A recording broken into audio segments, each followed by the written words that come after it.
Good afternoon. Hallelujah.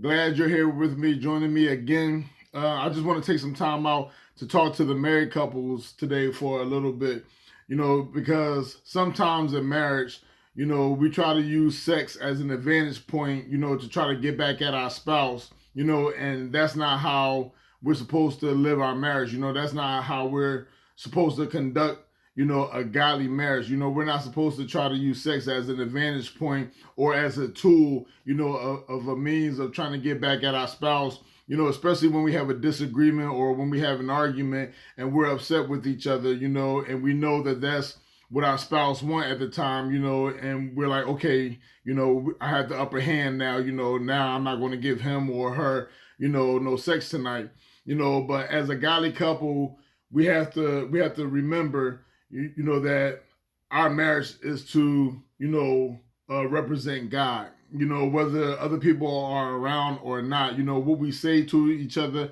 how we talk to each other. Especially when other people are around. Our marriage shall always glorify God. Even when we have a disagreement or an argument, if we have to separate, for a few minutes or an hour just to go and pray, and then come back and talk about the disagreement that we had, then so be it. But our marriage shall always represent God no matter what.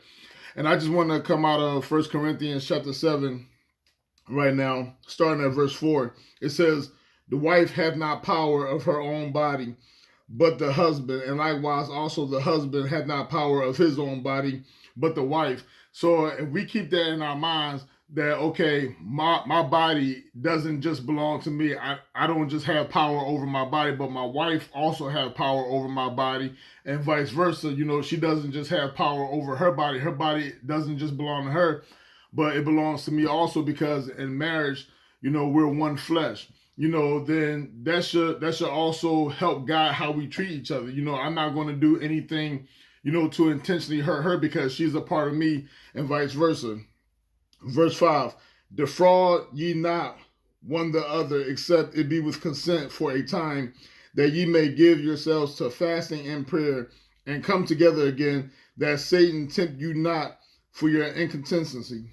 So we have to keep in mind, okay, that don't withhold sex from each other, unless it's with consent, unless it's agreed upon, and that we use that time for prayer and fasting. And then after the fasting and prayer, we come back together, because if not, then we're giving an advantage to Satan to come in and to accuse us to each other. Okay, so do not try to use sex as a tool or a means of getting back at your spouse. That's not what God intended sex for. Okay, God intended sex, to be enjoyed by a married couple, not as an advantage tool. So I hope that this blesses a couple. I hope that a couple sees this, and that this touches your heart, and give you something to think about. Talk to you later. God bless.